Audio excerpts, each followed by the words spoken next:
चलिए, तो कल जो हमने डिस्कस कर रहे थे कुछ टॉपिक का हमारा बीच में छूट गया था ट्रांसक्रिप्शन का।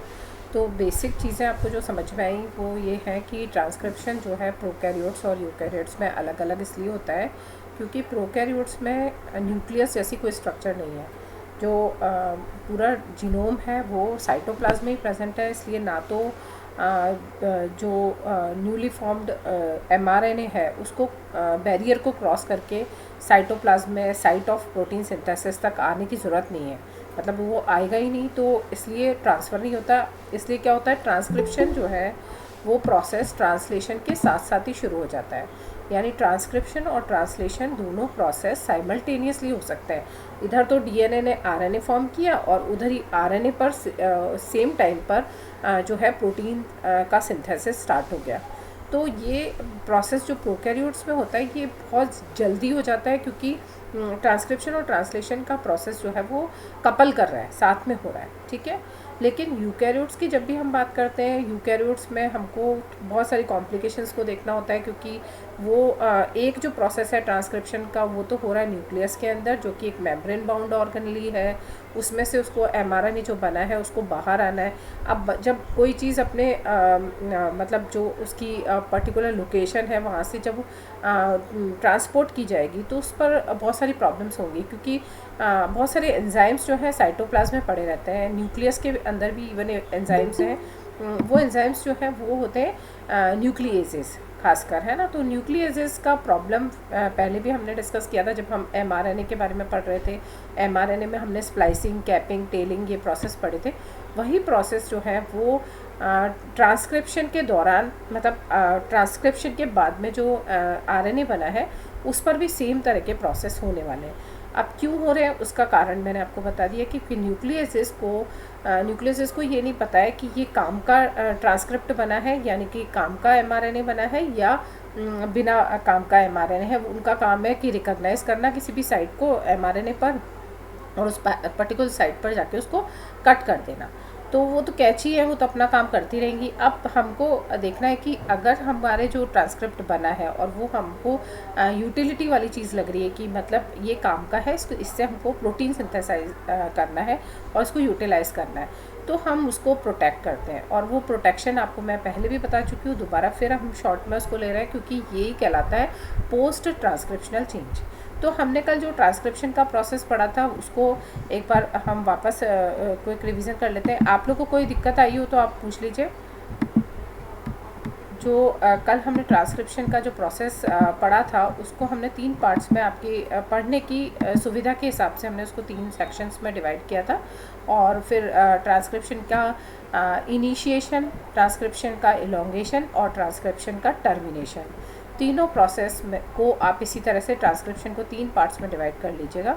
और फिर ट्रांसक्रिप्शन को डिवाइड करने के बाद में आप इनिशिएशन के प्रोसेस में लिखेंगे कि कैसे डीएनए जो है वो अनकॉयल होकर एक जो है वो सेंस स्ट्रैंड या कोडिंग स्ट्रैंड बनेगा और दूसरा एंटी सेंस स्ट्रैंड बनेगा। हालांकि एंटी सेंस स्ट्रैंड जो है वो डीएनए की एक्चुअल कॉपी होगा, आरएनए की एक्चुअल कॉपी होगा जो आरएनए ट्रांसक्राइब हुआ है। तो यहाँ तक मैंने आपको बता दिया था कि फर्स्ट स्टेप जो इनिशिएशन का फर्स्ट स्टेप है उसमें हमको डीएनए को खोलना है। और डीएनए को खोलने के लिए हमको जो एंजाइम्स यूज़ करने थे वो थे हेलिकेज, फिर उसके बाद टोपोआइसोमरेज, और इसी बीच में सिंगल स्ट्रैंड स्टेबलाइजिंग प्रोटीन आ गया था और उसने डीएनए के फोक को या डीएनए के जो बबल बना है जहाँ पे दोनों स्ट्रैंड सेपरेट हुए हैं उनको उसने स्टेबलाइज कर दिया है। तो ये हम पढ़ चुके हैं। अब हम आगे बढ़ते हैं कि जब हमने ट्रांसक्रिप्शन का इनिशिएशन कर लिया है तो अब हमको इलोंगेशन की ज़रूरत है। इलोंगेशन के प्रोसेस के लिए एकमात्र एंजाइम जो हमको रिक्वायर्ड होता है that is known as RNA polymerase. और यहाँ पे ये डीएनए डिपेंडेंट है आरएनए पॉलीमरेज क्योंकि डीएनए से आरएनए का फॉर्मेशन हो रहा है। ये पॉलीमरेज जो है इसको भी जो लगाने के लिए हमने इसका एक तरीका निकाला था कि पॉलीमरेज जो है वो इनिशिएशन साइट को कैसे रिकॉग्नाइज करता है। तो उसके लिए आपको मैंने टाटा बॉक्स बताया था। टाटा बॉक्स जो है वो कंसेंसस सीक्वेंस था। कंसेंसस सीक्वेंस का मतलब होता है कि जो एक तरह से स्टेबल बहुत सारी जनरेशन से ये जो सीक्वेंस है ये ऐसा का ऐसा रहा है, यानी कि TA का सीक्वेंस जो है -10 न्यूक्लियोटाइड बेस पेयर पहले हमेशा हर स्पीशीज़ के अंदर, हर प्रोकैरियोटिक स्पीशीज़ के अंदर ये टाटा बॉक्स यहाँ पर प्रेजेंट होता है। इसके बहुत सारे नाम हैं, कई इसको प्रिमनो बॉक्स कहते हैं, बहुत सारे हॉगमेंट्स या कुछ इस तरह के और बॉक्सेस या कंसेंसस सीक्वेंस के नाम आपको अलग अलग पढ़ने को मिलेंगे। बस आपको सिंपल ये देखना है कि ये जो बॉक्स होते हैं या ये जो सीक्वेंस होता है इनको रिकॉग्नाइज करता है हमारा RNA पॉलीमरेज का सिग्मा फैक्टर। और सिग्मा फैक्टर के बारे में, RNA पॉलीमरेज के बारे में मैंने आपको थोड़ा सा हिंट दिया था कि ये 4 सब यूनिट इसकी जो है वो कोर एंजाइम बनाने में काम में आती है। और सिग्मा फैक्टर जो है इससे लूजली एसोसिएटेड फैक्टर होता है, जिसका काम होता है केवल रिकॉग्निशन का। और एक बार जब ये रिकॉग्नाइज कर लेता है कि कहाँ से इनिशिएशन करना है हमको ट्रांसक्रिप्शन का, उसके बाद सिग्मा फैक्टर वहाँ से हट जाता है। और जो कोर एंजाइम है RNA पॉलीमरेज का, कोर एंजाइम के अंदर बीटा, बीटा डैश, अल्फा और ओमेगा जो सब यूनिट्स हैं वो आगे जाके अपना काम करती हैं। और इनका काम होता है न्यूक्लियोटाइड्स जो कि एक्टिवेटेड फॉर्म में प्रेजेंट है न्यूक्लियस के अंदर, न्यूक्लियोप्लाज्म के अंदर, वहाँ से वो एक्टिवेटेड न्यूक्लियोटाइड्स आते जाएंगे और कॉम्प्लीमेंट्री सीक्वेंस जो DNA पर प्रेजेंट है उनके अकॉर्डिंग अपने आप को फॉस्फोडाइस्टर बॉन्ड के थ्रू बाइंड करते जाएंगे और इस तरह से एक चेन का फॉर्मेशन होगा। अब ये चेन का फॉर्मेशन तक का जो प्रोसेस है इसको आप इलोंगेशन में लिखेंगे। उसके बाद लास्ट में हमारा जो पॉइंट आता है दैट इज़ टर्मिनेशन। टर्मिनेशन में आपको 2 तरह के टर्मिनेशंस बताए थे मैंने, रो डिपेंडेंट और रो इंडिपेंडेंट। दोनों टर्मिनेशन आप अच्छे से समझ चुके होंगे। जिसमें कि हेयरपिन लूप बनता है दैट इज़ रो इंडिपेंडेंट, यानी रॉ फैक्टर नहीं आ रहा है यहाँ पर, और केवल एक ये जो चेन है ये बाहर की तरफ हेयरपिन लूप फॉर्म करती है, जिससे कि पॉलीमरेज का आगे जो मूवमेंट है वो स्टॉप हो जाता है। और दूसरा जो रॉ डिपेंडेंट जो हमारा था उसमें हमने एक रो फैक्टर जो कि एक प्रोटीन होता है उसको लाकर यहाँ अटैच कर दिया था, जिससे कि पॉलीमरेज का आगे मूवमेंट स्टॉप हो गया। तो इस तरह से ये जो ट्रांसक्रिप्शन का प्रोसेस था वो कंप्लीट हुआ था। यहाँ पर मैंने आपको एक चीज़ और बताई थी कि ये जो कंसेंसस सीक्वेंस है अलग अलग स्पीशीज़ में अलग अलग हो सकते हैं। सबसे ज़्यादा कॉमन जो सीक्वेंस हमको मिलता है दैट इज़ टाटा बॉक्स, इसलिए मैंने उसको आपको यही वाला टाटा बॉक्स ही आपको बताया है। इसके अलावा -35 पर कैट बॉक्स होता है, जिसके बारे में आपको ज़्यादा ज़रूरी नहीं है कि आप पहचानें, क्योंकि इनका रिलेशन केवल होता है कि पॉलीमरेज इनको डिटेक्ट करके सही पोजीशन पे लग पाए। ठीक है, तो ये कंसेंसस सीक्वेंस की बात ख़त्म हुई। इसके अलावा मैंने एक चीज़ और एडिशनल बताई आपको कि जो भी प्रोसेस हुआ ट्रांसक्रिप्शन के दौरान, चाहे तो वो इनिशिएशन हो, चाहे तो वो एलोंगेशन हो और चाहे टर्मिनेशन हो, इसमें कुछ और फैक्टर्स होते हैं जो कि इन्वॉल्व होते हैं इस प्रोसेस को इजी बनाने के लिए, क्योंकि ये प्रोटीन्स जो है समय समय पर आकर कॉम्प्लेक्सेस बनाते हैं जो कि इस ट्रांसक्रिप्शन के प्रोसेस को पूरा मतलब ईजीली पूरा कंप्लीट करने में हेल्प करते हैं।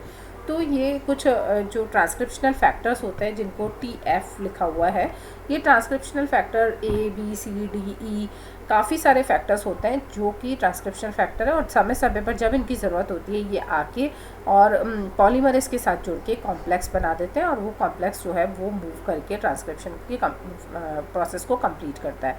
इलोंगेशन के समय जो फैक्टर्स या प्रोटीन्स आते हैं उनको हम इलोंगेशन ट्रांसक्रिप्शनल फैक्टर कहते हैं। तो इस तरह से अलग अलग फैक्टर्स हैं जो कि प्रोटीन फैक्टर्स होते हैं। आप सिर्फ इतना लिख देंगे कि ट्रांसक्रिप्शनल फैक्टर्स जो है वो यूज़ होता है ट्रांसक्रिप्शन के दौरान, तो काफ़ी है।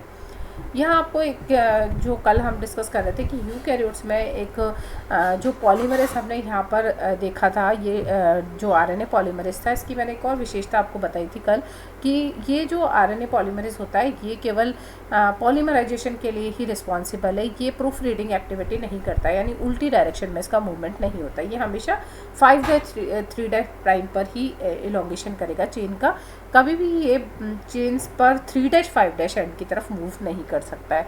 ये इसका एक ड्रॉबैक है जो कि ट्रांसक्रिप्शन के दौरान जो पॉलीमरेज यूज़ हो रहा है उसमें पाया जाता है। ठीक है, तो अब आपको अब आरएनए पॉलीमरेज के बारे में पता चल गया। लेकिन आरएनए पॉलीमरेज, अगर हम यूकैरियोट्स के बारे में बात कर रहे हैं, यूकैरियोट्स में आरएनए पॉलीमरेज जो है वो बहुत सारी तरह के होते हैं, डिफरेंट तरीके के होते हैं, और इनका काम जो है अलग अलग होता है। जैसे कि पॉलीमरेज 2 जो है ये एमआरएनए सिंथेसिस यानी ट्रांसक्रिप्शन में यूज़ हो रहा है बेसिकली। लेकिन जब हमको प्रोटीन बनाना है तो हमको आरएनए भी चाहिए, हमको टीआरएनए चाहिए, आरआरएनए भी चाहिए। तो इन यूनिट्स को यानी इन आरएनए को बनाने के लिए पॉलीमरेज जो यूज़ होते हैं वो पॉलीमरेज 1 एंड 3 होते हैं। तो ये डिफरेंशिएशन किस आधार पे किया गया, तो यहाँ पर एक लाइन लिखी हुई, क्योंकि अगर मैं आपको ये नहीं बताऊँगी तो आपको कन्फ्यूज़न रहेगा कि क्या चीज़ थी खास। तो ये है एमिनिटा फल्कोइडिस। ये जो एक फंजाई है, ये एक टॉक्सिन रिलीज़ करती है, और ये टॉक्सिन जो है वो कितनी सेंसिटिविटी से इन पॉलीमरेजेस को डिस्ट्रॉय करता है, ये पॉलीमरेज की एक्टिविटी को बंद कर देता है। ऐसा टॉक्सिन है जो कि अगर आप मतलब जैसे अगर मान लो ये कहते हैं ना कि आपने नाम सुना होगा कि मशरूम्स हम लोग काफ़ी कंज्यूम कर रहे हैं आजकल। आप सब लोग जानते होंगे कि मशरूम को खाया जाता है ना। एक्चुअली है क्या, फंगस है वो एक, है ना। उसको एस्परजिलस या पेनिसिलियम की कैटेगरी में हम रख सकते हैं। बस ये एगेरिकस होता है, एगेरिकस मतलब मशरूम। तो ऐसे मशरूम जो कि ईडेबल हैं उनको तो हम खाते हैं, लेकिन ऐसा ही एक मशरूम है जो कि हाईली पॉइजनस होता है, और इसके अंदर वेनम या टॉक्सिन्स निकलते हैं। ये टॉक्सिन्स जो हैं ये पॉलीमराइजेशन और ट्रांसक्रिप्शन की प्रोसेस को बंद कर देते हैं। ट्रांसक्रिप्शन की प्रोसेस को स्टॉप कर देंगे तो क्या होगा, सेल के अंदर जिसने भी इसको कंज्यूम किया है, जिसमें भी ये फंगस एंटर किया है, उसकी सारी सेल्स के ट्रांसक्रिप्शन स्टॉप हो जाते हैं, बिकॉज ये जो है पॉलीमरेज को ब्रेक कर देते हैं, पॉलीमरेज को तोड़ देते हैं। और ये पॉलीमरेज कौन सा सबसे पहले टूटेगा इस टॉक्सिन से, पॉलीमरेज 1 पे क्या इफेक्ट है, पॉलीमरेज 2 पे क्या इफेक्ट है, पॉलीमरेज 3। तो 3 कैटेगरीज हमने इसके बेसिस पे इसको हमने 3 कैटेगरीज में बांटा है पॉलीमरेजेस को। बाकी कोई खास बात नहीं है इसके बारे में, इतना कुछ जानना ज़रूरी नहीं था, बिकॉज लिखा हुआ है तो मेरे को फिर इसलिए आपको बता दिया मैंने। ठीक है, अब हमारा जो टॉपिक है आज का, that is maturation of newly formed RNA. तो न्यूली फॉर्म्ड आरएनए जो बना है प्रोकैरियोट्स में, मैंने आपको केस बताया था कि प्रोकैरियोट्स में इस न्यूली फॉर्म्ड आरएनए को कहीं जाना नहीं है, ट्रांसपोर्ट नहीं होना है, उसको वहीं की वहीं कंज्यूम होना है। कंज्यूम इन द सेंस कि ट्रांसलेशन में यूज़ होना है। ठीक है, कंज्यूम मतलब ऐसा नहीं कि उसको खाया जाएगा, बट ट्रांसक्रिप्शन होके आया, इसका मतलब अब उसका ट्रांसलेशन होना है। तो न्यूक्लियर मेम्ब्रेन नहीं है तो एक ही कॉमन चैम्बर है जिसके अंदर ट्रांसक्रिप्शन और ट्रांसलेशन दोनों होना है। तो इसको कोई ज़रूरत नहीं है कि वो कुछ प्रोटेक्शन के लिए अपनी कोई कैपिंग टेलिंग जैसी एक्टिविटी करे या कुछ और करे, क्योंकि इसमें आपको पता है प्रोकैरियोट में सिंपल सा जीनोम होता है, पूरा का पूरा जीनोम काम का ही है, बेकाम का कुछ होता ही नहीं है। और एक एट अ टाइम आपको मैंने पॉलीसिस्ट्रोनिक और मोनोसिस्ट्रोनिक डीएनए पढ़ा, वो सॉरी एमआरएनए पढ़ाए थे। अगर आप लोगों में से जिसने भी पढ़े हैं तो उसको समझ में आ गया होगा कि प्रोकैरियोट्स में जो है एक ही एमआरएनए बनता है, और काफ़ी सारे प्रोटीन्स को वो खुद जो है वो ट्रांसलेशन में यूज़ कर लिया जाता है। एक साथ एक ही प्रकार के एमआरएनए से बहुत सारे प्रोटीन्स बन जाते हैं। और यूकैरियोट्स में आपको बताया था मैंने कि हर बार नया एक एमआरएनए बनता है, और फिर वो एमआरएनए जो है केवल एक ही प्रोटीन के सिंथेसिस के लिए मतलब रेस्पॉन्सिबल होता है। तो वो फिर अगर आपको किसी ने नहीं पढ़ा है तो फिर आप पढ़ लीजिएगा, मैं आपको बता रही हूँ। आप एमआरएनए की प्रोसेसिंग वाला जो पार्ट था ना, एमआरएनए हमने डिटेल में पढ़ा था, तो वहाँ से फिर से पढ़ लीजिएगा। तो ये दोनों चीज़ें कॉमन हैं। ठीक, तो यूकैरियोट्स में क्योंकि थोड़ा कॉम्प्लिकेटेड इशू है, तो इसको अब क्या करना है, ट्रांसपोर्ट करना है, और ट्रांसपोर्टेशन से पहले हमको इसका करना पड़ता है प्रोसेसिंग। और प्रोसेसिंग में हमको फिर से वही 2 एक्टिविटीज़ करनी है जो आपने आरएनए के जो प्रोसेसिंग में पढ़ी थी। जो आरएनए डीएनए से कोड होके आया है वो एज सच कार्बन कॉपी है उस डीएनए स्ट्रैंड की या डीएनए के सूत्र की, डीएनए के टेम्पलेट की। अब उसमें से जीन जो है वो थोड़ी थोड़ी दूरी पर, जो हमको रिक्वायर्ड जीन है वो तो थोड़ी थोड़ी दूरी पर अरेंज है, लेकिन उनके बीच बीच में कहीं कहीं पे आ रहे हैं जो कि हमको नहीं चाहिए। That is non coding reasons, और हमको उनकी ज़रूरत नहीं है प्रोटीन सिंथेसिस के लिए। तो भाई हम क्यों अपनी एनर्जी वेस्ट करें कि इसको ट्रांसपोर्ट करके लेके जाएं आरएनए तक, सॉरी राइबोसोम तक। तो फिर हम उनको वहीं पर कट करते हैं, और इन पर्टिकुलर नॉन कोडिंग रीजंस को हमने नाम दिया था इंट्रॉन्स, और जो कोडिंग रीजन जिनकी की वाकई में रिक्वायरमेंट है प्रोटीन सिंथेसिस के लिए, उनको हमने नाम दिया था एक्सॉन्स। तो ये जो न्यूली फॉर्म्ड mRNA था, इसको हम जिसमें कि एक्सॉन और इंट्रॉन दोनों प्रेजेंट होते हैं, उसको हमने एक नाम दिया था HNRNA। तो मुझे लगता है आप सबको समझ में आ रहा होगा मैं क्या कहना चाह रही हूँ, कि ये जो DNA है इससे हमारा ये जो बना था that is known as HNRNA। काफ़ी बड़े साइज़ का RNA था। और ये RNA जो है इसको हमको इसमें से एडिशनल सेगमेंट जिनकी हमको रिक्वायरमेंट नहीं है उनको हमको यहाँ से ब्रेक करना है। तो this is the intron region, this is also intron, this is also intron. और अगर हम इंट्रॉन्स को रिमूव कर देते हैं तो हमारे एक्सॉन्स जो कि हमको चाहिए रीज़न वो पास पास आ जाएंगे। तो ये जो प्रोसेस है जिसमें कि हम इंट्रॉन्स और एक्सॉन्स दोनों को अभी तक देख रहे हैं, इसमें जो RNA सॉरी इसको जो नाम देते हैं वो है HNRNA, हेट्रोजीनस RNA। और ये बहुत अनस्टेबल होता है जब तक कि ये तब तक ही रहेगा जब तक कि स्प्लाइसिंग का प्रोसेस कंप्लीट नहीं हो जाता। तो ये HNRNA है, इसमें स्प्लाइसिंग से पहले भी एक एक्टिविटी होती है क्योंकि वो इमीडिएटली हमको रिक्वायर्ड होती है, क्योंकि जैसे ही HNRNA न्यूक्लियस से बाहर निकलने की तैयारी करता है तभी न्यूक्लियेजेस एंजाइम्स जो है इसको ब्रेक करने के लिए तैयार रहते हैं। और एक्सो न्यूक्लियेजेस जो होते हैं, एक्सो और एंडो दो शब्द है देखो बच्चों, एक्सो न्यूक्लियेजेस जो होते हैं वो उनका काम होता है किनारे से कट करना, यानी ये ट्रांसक्रिप्ट बन के आया है नया HNRNA, तो उसको लेके और किनारे से 5' और 3' एंड पर इसको कट करना शुरू कर देंगे। मतलब इसको एक तरह से चोइंग का प्रोसेस होता है, चबाने वाला प्रोसेस, एक एक करके इसके फॉस्फोडाइस्टर बॉन्ड्स को ब्रेक करते जाते हैं ये एक्सोन्यूक्लियेजेस। तो इसको सबसे पहले प्रोटेक्शन की ज़रूरत है। तो 5' एंड पर जैसे कि मैंने आपको mRNA के प्रोसेसिंग में बताया था 7 मिथाइल गुआनिन कैप लगती है जो कि 5' एंड पर लगेगी, और इस प्रोसेस को हम कैपिंग कहते हैं। काफ़ी डिटेल में मैं आपको ये एक्सप्लेन कर चुकी हूँ तो दोबारा नहीं कर रही हूँ। यहाँ पर इसमें कैपिंग हो जाएगी, that is 7 methyl guanine cap. जो कैप के लगते ही फिर यहाँ पर एक्सोन्यूक्लियेजेस की एक्टिविटी जो है वो बंद हो जाती है। साइमल्टेनियसली 3' एंड पर हमारा जो है पॉलीएडेनाइल टेल का फॉर्मेशन होता है जिसको हम पॉलीएडेनाइलेशन कहते हैं। पॉली ए टेल का मतलब है ए का सीक्वेंस काफ़ी लंबा सारा 200 to 400 बेस पेयर लंबा ए का सीक्वेंस जो है वो चलता जाता है। और ये टेलिंग जो है ये बताती है कि यहाँ पर ये जो 3' एंड है वो प्रोटेक्टेड है, अब उस पर हमने एक तरह से सील लगा दिया है। तो इस तरह से कैपिंग और टेलिंग होने के बाद ये दो प्रोसेस आप वहाँ से पढ़ लीजिएगा mRNA से। अब उसके बाद हमारा जो दूसरा पार्ट रह गया दैट इज़ स्प्लाइसिंग, जो कि मैंने आपको इंट्रॉन्स और एक्सॉन्स के बारे में बात बता दी कि भाई ये जो नॉन कोडिंग सीक्वेंसेस हैं इनको अननेसेसरी हमको ट्रांसपोर्ट नहीं करना है, इसलिए हम इसको क्या करेंगे, कट करना चाहते हैं। कटिंग के लिए फिर से हमारे वही न्यूक्लियसेस जो कि अभी हमको नुकसान पहुंचा रहे थे वही न्यूक्लियसेस को लाया जाएगा, और उन न्यूक्लियसेस में से पर्टिकुलर रेस्ट्रिक्शन एंजाइम्स जो होता है, रेस्ट्रिक्शन एंडोन्यूक्लियसेस, वो किसी पर्टिकुलर सेगमेंट को पहचान के उसको कट करने में सक्षम होते हैं, तो उनको लाके इनके कॉर्नर्स को कट करा जाता है। तो कॉर्नर्स को कट करने से पहले अब क्या करते हैं, हम इनको इसकी भी लूप बना देते हैं बाहर, मतलब ये वाला जो एक्स्ट्रा पार्ट है इसको लूप की फॉर्म में ऊपर निकाल देते हैं, जिससे कि ये वाला एंड एक्सॉन का और इस वाले एक्सॉन का ये वाला एंड दोनों पास पास आ जाते हैं और ये लूप आउट हो जाता है। और जब ये लूप आउट जाता है तो इसके कोनों को एंडोन्यूक्लियसेस जो है वो कट कर देते हैं, और कट करने के बाद दोनों जो एक्सॉन्स हैं उनके किनारे जो दोनों के इसका 3' एंड और इसका 5' एंड पास पास आ जाते हैं, और इस तरह से इसका हम स्प्लाइसिंग करते हैं।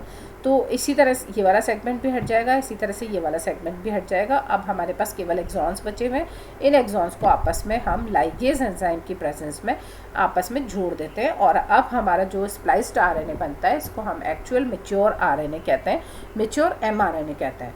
ठीक है, तो ये मैच्योर mRNA जब फॉर्म हो जाता है तो इसको फिर ट्रांसपोर्ट किया जाता है साइटोप्लाज्म में, और साइटोप्लाज्म में जाके ये अपनी ट्रांसलेशन की एक्टिविटी को स्टार्ट करेगा।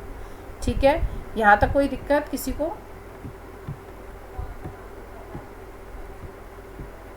चलिए, अब ये mRNA जो है मैम, हाँ बोलो मैम ये इस RNA से पहले जो प्रो ना वो बीच का बता दीजिए।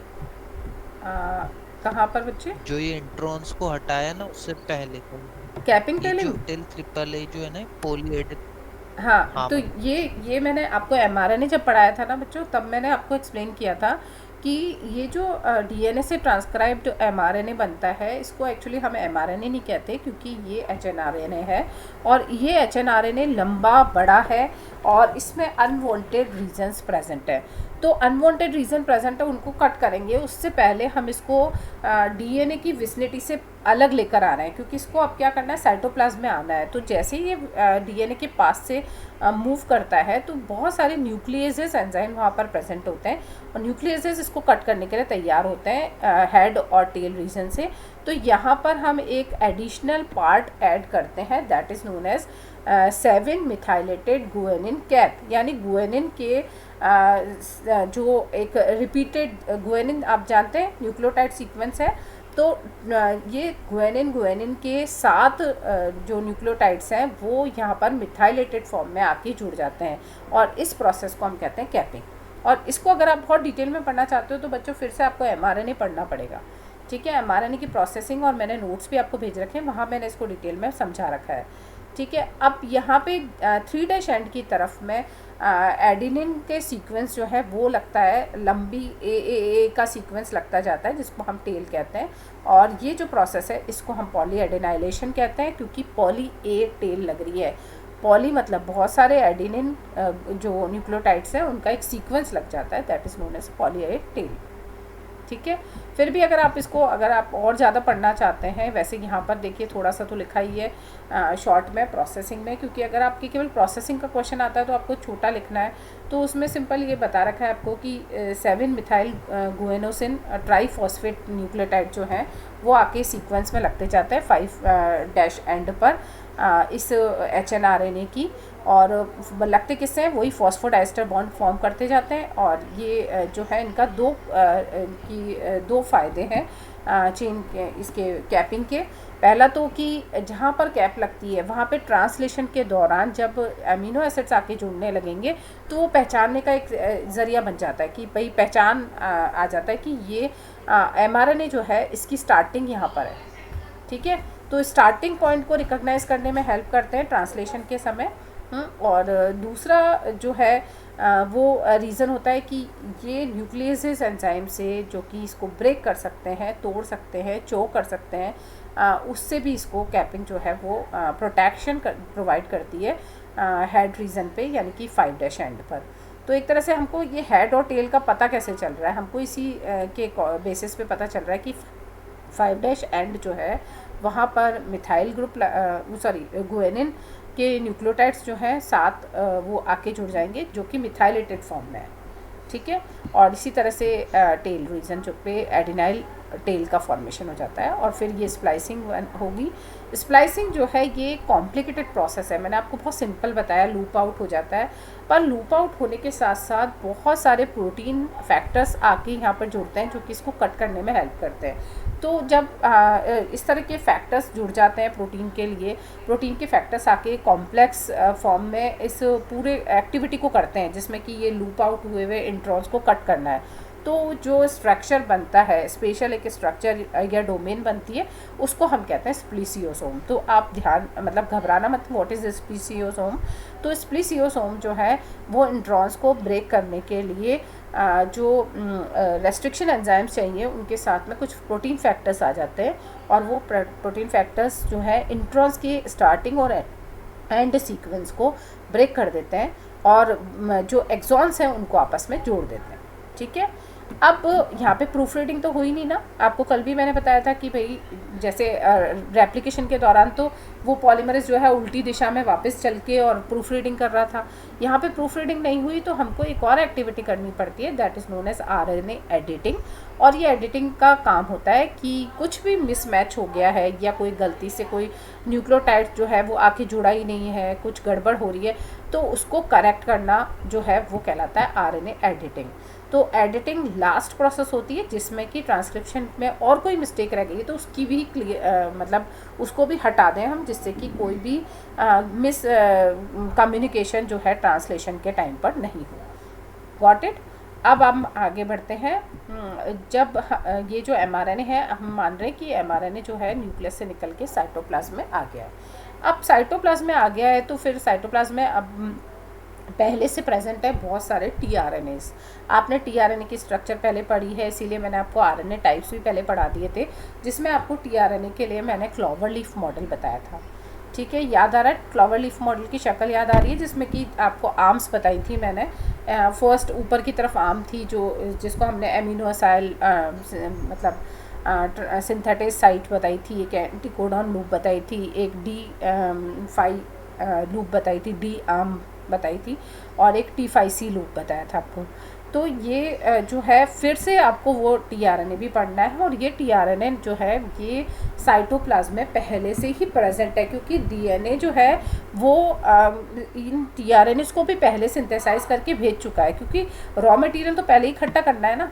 अभी हमको कुछ भी चीज़ बनानी है तो हम उसके लिए जितनी भी इंग्रेडिएंट्स लगते हैं उनको हम पहले से अरेंज करते हैं। तो अब देखिए, अब ट्रांसलेशन हम शुरू करने वाले हैं। ट्रांसलेशन का मतलब हमको प्रोटीन बनाना है, तो हमको रॉ मटेरियल क्या चाहिए, रिक्वायरमेंट हमारी क्या होगी, हमको चाहिए बिल्डिंग ब्लॉक्स यानी एमिनो एसिड्स। यानी प्रोटीन को बनाने के लिए हमको एमिनो एसिड्स की ज़रूरत है। अब बात आती है कि एमिनो एसिड तो भाई जो है वो पूरे साइटोप्लाज्म में बिखरे हुए पड़े हुए हैं। अब उन अमीनो एसिड्स को साइट ऑफ प्रोटीन सिंथेसिस लेकर आना है, यानी कि उस फैक्ट्री तक लेकर आना है जहाँ पर इनका एसोसिएशन होना है। लाइक आप मकान बनाते हो तो ब्रिक्स है, ब्रिक्स को आप लेकर आते हो और जहाँ पे वॉल बनानी है वहाँ पे आप लाके उसको ट्रांसपोर्ट करते हो। तो हमको वो ट्रांसपोर्टेशन के लिए एक चीज़ चाहिए होती है, व्हीकल चाहिए होता है, जो कि उन एमिनो एसिड्स को ढूंढ के, अभी ब्रिक्स तो आपको एक ही जगह पे मिल जाएंगी, बट यहाँ पर एमिनो एसिड्स जो है पूरे साइटोप्लाज्म में फैले हुए हैं, तो वहाँ से उनको साइटोप्लाज्म से ढूंढ के एमिनो एसिड्स को लेकर आता है टीआरएनए अपने साथ अटैच करके, और वो टीआरएनए भी सही एमिनो एसिड को लेकर आएगा। इसका एश्योरेंस कैसे होगा कि भाई टीआरएनए जो है वो आपको पता है 20 टाइप के अमीनो एसिड्स होते हैं, हम जेनेटिक कोड पढ़ चुके हैं, है ना, तो समझ में आ रही होगी बात। तो 20 टाइप के अमीनो एसिड्स को लाने के लिए 20 टाइप के टीआरएनए तो चाहिए ही चाहिए ना हमको। ठीक है, अब टीआरएनए 20 टाइप के हैं भी सही, तो फिर वो उनको कैसे पता कि भैया कौन सा वाला अमीनो एसिड की ज़रूरत है इस प्रोटीन को बनाने के लिए। तो ये टीआरएनए क्या करते हैं, वो स्मार्टली वर्क करते हैं। और इनका जो एंटीकोडॉन आर्म था ना, अगर आपने नहीं पढ़ा है तो फिर आप टीआरएनए का क्लॉवर लीफ मॉडल पढ़ लीजिएगा, तो आपको समझ में आ जाएगा एंटीकोडॉन आर्म क्या किसके बारे में हम बात कर रहे हैं। ये एंटीकोडॉन आर्म जो है ना, वो जो एमआरएनए बन के आया ना उसके ट्रिपलेट कोड को पढ़ती है। ठीक है, उस एंटीकोडॉन आर्म पर 3 न्यूक्लियोटाइड का सीक्वेंस लगा हुआ होता है। ठीक, ये एमआरएनए के ट्रिपलेट कोड को पढ़ता है और पढ़ के उस सूचना के आधार पे अपने अमीनो एसिड्स को लेकर आता है ढूंढ के कि कौन सा अमीनो एसिड अब रिक्वायर्ड है प्रोटीन के फॉर्मेशन के लिए। ठीक है, तो ये जो प्रोसेस हुआ इसको हम कहते हैं एक तरह से तैयारी हो रही है, रॉ मटेरियल हम अरेंज कर रहे हैं। समझ गए आप? अब बात आती है कि जो अमीनो एसिड है वो अगर चार्ज फॉर्म में नहीं है, उनको एनर्जी नहीं मिल रही है, तो वो भाई एक्टिवेट नहीं होंगे, और वो अगर चार्ज नहीं होंगे तो फिर वो इनएक्टिव स्टेट के अंदर साइटोप्लाज्म में पड़े हुए हैं, तो वो टीआरएनए के साथ ऐड नहीं होंगे। अब टीआरएनए के साथ ऐड नहीं होंगे तो फिर टीआरएनए उनको राइबोसोम तक कैसे लेकर आएगा? समझ में आ रही है बात? तो सिंपल भाषा में अगर हम बोलें तो हमको पहले जो रॉ मटेरियल का अरेंजमेंट देखना है, उस रॉ मटेरियल का अरेंजमेंट हम इस तरह से देखते हैं। कैसे? एमिनो एसिड जो है इनएक्टिव फॉर्म में साइटोप्लाज्म में प्रेजेंट है, उनको दिया जाता है एटीपी, और एटीपी से वो एनर्जी लेके एमिनो असाइल सिंथेटिक एंजाइम की प्रेजेंस में एक कॉम्प्लेक्स बनाते हैं, जो कि टेम्परेरी कॉम्प्लेक्स होता है, जिसमें कि एंजाइम जो है वो एमिनो एसिड को एक्टिवेट कर रहा है, और this complex is known as amino acyl adenylic acid. ठीक है, टेम्परेरी बना है कुछ सेकंड्स के लिए, जब तक कि टीआरएनए अवेलेबल नहीं होता है, और जैसे टीआरएनए आता है इस एमिनो एसिड की इक्वलेंट टीआरएनए है ना, जिसको ये इस एमिनो एसिड को ले जाने के लिए जो एक स्पेसिफिक व्हीकल की ज़रूरत है हमको, तो वो स्पेसिफिक व्हीकल आता है और फिर वो इस एमिनो एसिड के साथ बॉन्ड बना लेता है, और एंजाइम और जो हमारा एएमपी है वो अलग हो जाता है, और अब बन जाता है टीआरएनए एमिनो एसिड कॉम्प्लेक्स, जो कि चार्ज्ड है। चार्ज मतलब एक्टिवेटेड फॉर्म में है। तो ये बात समझ में आई आपको किस तरह से ये प्रोसेस जो है वो कंप्लीट हुआ, कि हमको पहले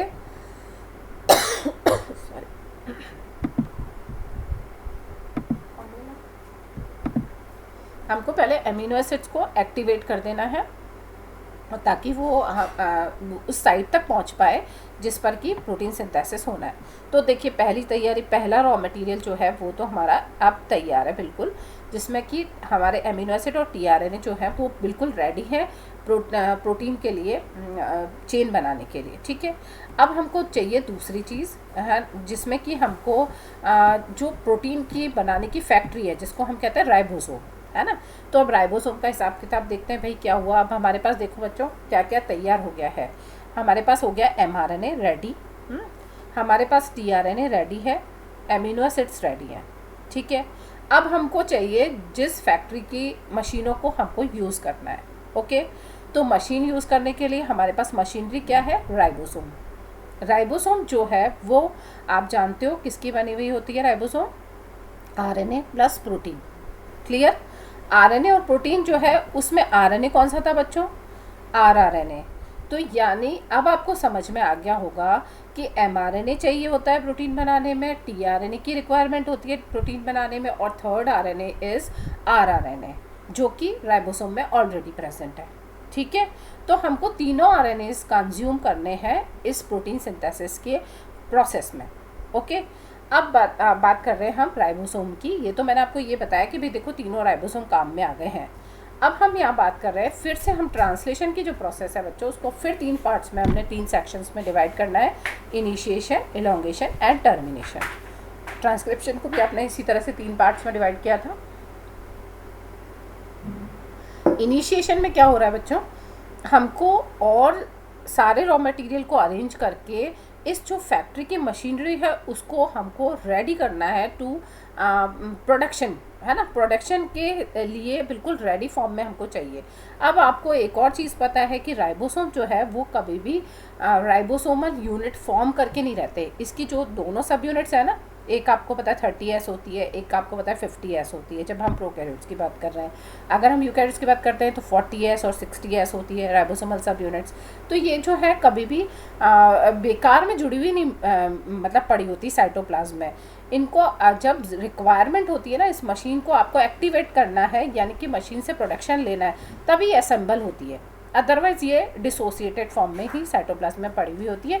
और जब इसको लगता है कि आप प्रोटीन सिंथेसिस में इसको यूटिलाइज करना है तो ये एमजी आयंस को लेती है। एमजी आयंस की प्रेजेंस में ये दोनों सब यूनिट्स जो है वो एक एक करके जुड़ती हैं। किस पर जुड़ती हैं, एमआरएनए पर, क्योंकि एमआरएनए जो है वो पूरी इन्फॉर्मेशन लेकर आया है। जैसे इनको राइबोसोम की सब यूनिट्स को रॉ मटेरियल सारा मिल रहा है और इनको पता चला है कि भाई एमआरएनए आ गया है और इसको ये हमारे को ऑर्डर मिल गया है एक तरह से, और हमको इस मशीनरी को ऑन करना है, तो फिर वो सबसे पहले इस एमआरएनए पर आके छोटी वाली सब यूनिट जो होती है राइबोसोम की वो आके जुड़ती है। देखो मैं आपको डायग्राम शो करती हूँ पहले, जिससे आपको ज़्यादा क्लियर होगा।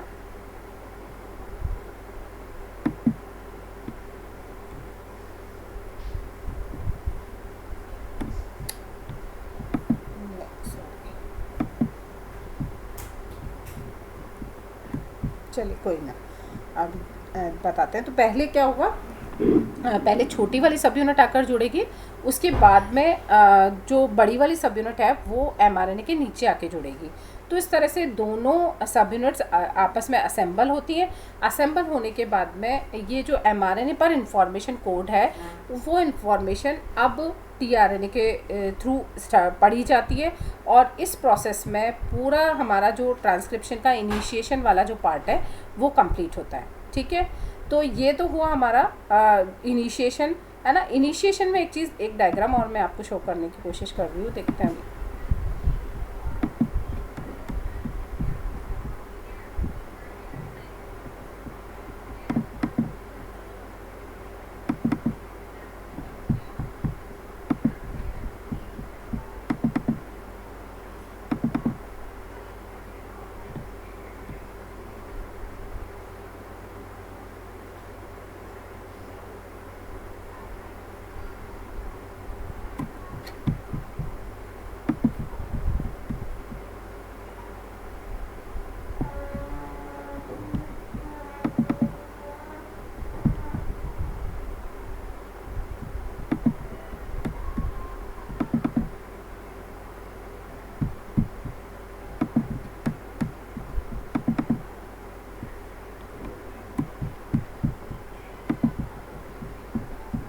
एक सेकंड बच्चों पूरा नहीं।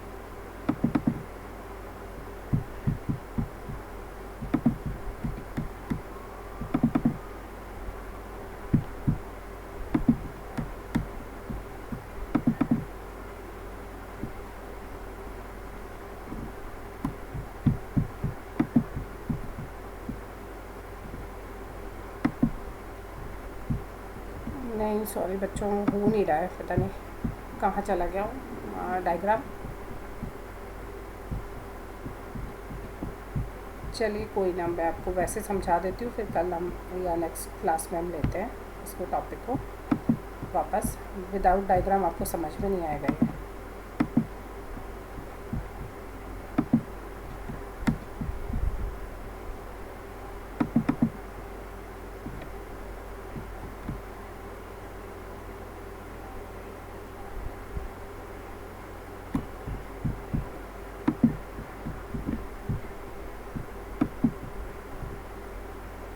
चलिए कोई नहीं बच्चों, बिना डायग्राम के तो नहीं समझ आएगा आपको, मैं कोशिश करती हूँ। डायग्राम वैसे मैंने आपको पहले सेंड किया हुआ है, अगर आपको उसमें समझ में आता है तो आप देख लीजिएगा।